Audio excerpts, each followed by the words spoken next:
ಹಾವೇರಿ ಕೇಂದ್ರ ಬಸ್ ನಿಲ್ದಾಣದಲ್ಲಿ ವಿದ್ಯುತ್ ಕಟ್ ಮಾಡಲಾಗಿದೆ. ಜನರೇಟರ್ ಕೂಡ ಇಲ್ಲದೆ ಬಸ್ ನಿಲ್ದಾಣದಲ್ಲಿ ಕತ್ತಲು ಆವರಿಸಿದೆ.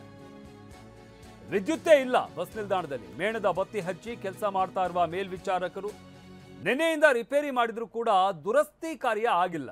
ಕತ್ತಲಾದ ಬಸ್ ನಿಲ್ದಾಣದಲ್ಲಿ ಪ್ರಯಾಣಿಕರಿಗೆ ಕಳ್ಳರ ಕಾಟ ಒಂದ್ ಕಡೆ ಎದುರಾಗಿದೆ. ಮಹಿಳೆಯರು ಯುವತಿಯರಿಗೆ ಪುಂಡ ಪೋಖರಿಗಳ ಕಾಟ ಎದುರಾಗ್ತಾ ಇದೆ. ಮತ್ತೊಂದು ಕಡೆ ಅಧಿಕಾರಿಗಳಿಗೂ ಕೂಡ ಕಷ್ಟ ಇದೆ. ಯಾಕಂತಂದ್ರೆ ಸಂಪೂರ್ಣವಾಗಿ ಕತ್ತಲಾಗಿದೆ. ಏನಾದರೂ ಬರಿಬೇಕು ಅಥವಾ ಡಾಕ್ಯುಮೆಂಟ್ಗಳನ್ನು ರೆಡಿ ಮಾಡಬೇಕು ಅಂತಂದ್ರೆ ಅವರು ಮೇಣದ ಬತ್ತಿಯನ್ನು ಹಚ್ಕೊಂಡು ಕೆಲಸ ಮಾಡಬೇಕಾದಂಥ ಪರಿಸ್ಥಿತಿ ಇಲ್ಲಿ ನಿರ್ಮಾಣವಾಗಿದೆ. ಹಾವೇರಿ ಕೇಂದ್ರ ಬಸ್ ನಿಲ್ದಾಣದಲ್ಲಿ ವಿದ್ಯುತ್ ಇಲ್ಲದೆ ಪರದಾಡಬೇಕಾದಂಥ ಪರಿಸ್ಥಿತಿ. ಜನರೇಟರ್ ಕೂಡ ಇಲ್ಲ, ವಿದ್ಯುತ್ ಇಲ್ಲ. ಬಸ್ ನಿಲ್ದಾಣದಲ್ಲಿ ಕತ್ತಲು ಆವರಿಸಿದೆ. ಮೇಣದ ಬತ್ತಿ ಹಚ್ಚಿ ಕೆಲಸ ಮಾಡ್ತಾ ಇದ್ದಾರೆ ಮೇಲ್ವಿಚಾರಕರು.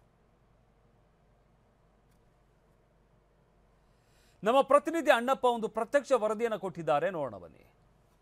ನಾನು ಹಾವೇರಿಯ ಕೇಂದ್ರ ಬಸ್ ನಿಲ್ದಾಣದಲ್ಲಿ ಇದ್ದೇನೆ. ನಿಮಗೆ ದೃಶ್ಯಾವಳಿಗಳಲ್ಲಿ ತೋರಿಸ್ತಾ ಹೋಗ್ತಾ ಇದ್ದೀನಿ. ದೃಶ್ಯಾವಳಿಗಳಲ್ಲಿ ನೋಡ್ತಾ ಇರ್ಬೋದು, ಎಲ್ಲ ಅಂಗಡಿ ಮುಗ್ಗಟ್ಟುಗಳು ಎಲ್ಲಿ ನೋಡಿದ್ರು ಅಲ್ಲಿ ಕತ್ತಲಮಯವಾಗಿದೆ. ಹೀಗಾಗಿ ಮಹಿಳೆಯರು ಮತ್ತು ಮಕ್ಕಳು ಪರದಾಡುವಂಥ ಪರಿಸ್ಥಿತಿ ನಿರ್ಮಾಣವಾಗಿದೆ. ರಾಜ್ಯದಲ್ಲಿ ಗೃಹ ಜ್ಯೋತಿ ಹೆಸರಲ್ಲಿ ಮನೆ ಮನೆಗೆ ಬೆಳಕು ಕೊಡುವಂಥ ಸರ್ಕಾರ ನಿರ್ಧಾರ ಮಾಡಿದರೆ ಹಾವೇರಿ ಜಿಲ್ಲಾ ಬಸ್ ನಿಲ್ದಾಣದಲ್ಲಿ ಮಾತ್ರ ಮಹಿಳೆಯರು ಮತ್ತು ಮಕ್ಕಳು ಪರದಾಡುವಂಥ ಪರಿಸ್ಥಿತಿ ನಿರ್ಮಾಣವಾಗಿದೆ.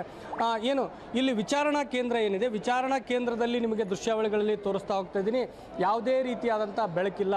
ನಮ್ಮ ಏನು ಕ್ಯಾಮ್ರಾದ ಬೆಳಕಿನಲ್ಲಿ ಅವರು ಬರೆಯುವಂಥ ಪರಿಸ್ಥಿತಿ ನಿರ್ಮಾಣವಾಗಿದೆ. ಕಳೆದ 2 ದಿನಗಳಿಂದ ಕರೆಂಟ್ ಇಲ್ಲ ಜಿಲ್ಲಾ ಕೇಂದ್ರದಲ್ಲಿ ಅಂದರೂ ಕೂಡ ಯಾರೂ ಕೂಡ ಸರಿಪಡಿಸುವಂಥ ಗೋಜಿಗೆ ಹೋಗಿಲ್ಲ. ನಾನು ಪ್ರಯಾಣಿಕರನ್ನ ಮಾತಾಡ್ತಾ ಇದ್ದೀನಿ. ಭಯ ಆಗ್ತಿದೆ. ಇಲ್ಲಿ ಬಂದು 1 ತಾಸು ಆಯ್ತು. ನಾವು ಸಣ್ಣ ಕಾಲೇಜ್ ಮಕ್ಕಳಿಗೆ ಹೋಗಕ್ಕೆ ತ್ರಾಸು, ಎಲ್ಲಿ ಹೋಗಕ್ಕೆ ಬರೋಕ್ಕಾಗಲ್ರಿ. ಬ್ಯಾಗ್ ಹಿಡ್ಕೊಂಡು ಹಿಂಗೆ ನಿಂತ್ಕೊಂಡವ್ರಿ. ಭಯ ಅನ್ನೋದು ಭಾಳ ಐಕತ್ರಿ. ಮಕ್ಕಳು ಹೆದರಾಕತ್ತಾರಿ. ಲಗೇಜ್ ಬಿಟ್ಟು ಎಲ್ಲಿ ಹೋಗಕ್ಕಾಗಲ್ರಿ. ಇಲ್ಲೇ ಹಿಡ್ಕೊಂಡು ನಿಂತ ನೋಡ್ರಿ. ಈಗ 2 ತಾಸು ಆಯ್ತು ನಾವು ಇಲ್ಲಿ ಬಂದು ನಿಂತರು ಕಳ್ರಿಗೆ ಸಣ್ಣ ಮಕ್ಕಳು ಕರ್ಕೊಂಬಂದ್ರು ಭಯ. ಕೊಳ್ಳಿಗೆ ಮಾಂಗಲ್ಯತರನ್ನು ಕಿಡ್ನಾಪ್ ಮಾಡಂಗದಾರ. ಇಂಥದನ್ನೆಲ್ಲ ಸರ್ಕಾರ ಎಚ್ಚತ್ತೆ ಮುಂದಿನ ದಿನ ಒಳಗೆ ಕರೆಂಟ್ ಮೊದಲು ಬೇಕು.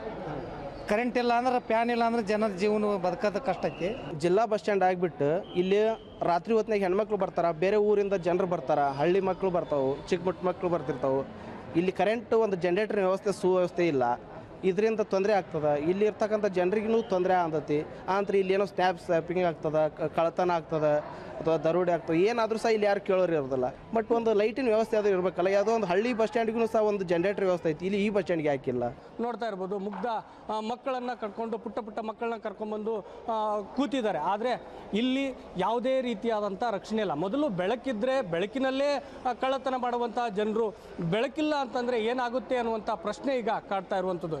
2 ದಿನಗಳಿಂದ ಆದರೂ ಕೂಡ ಒಂದು ಕರೆಂಟನ್ನು ಸರಿ ಮಾಡಲಿಕ್ಕೆ ಜಿಲ್ಲಾಡಳಿತಕ್ಕಾಗಲಿಲ್ಲ ಅಂತಂದರೆ ಇದು ಒಂದು ನಾಚಿಗೇಡಿನ ಸಂಗತಿ ಅಂತ ಹೇಳಿದರೆ ತಪ್ಪಾಗಲಿಕ್ಕಿಲ್ಲ.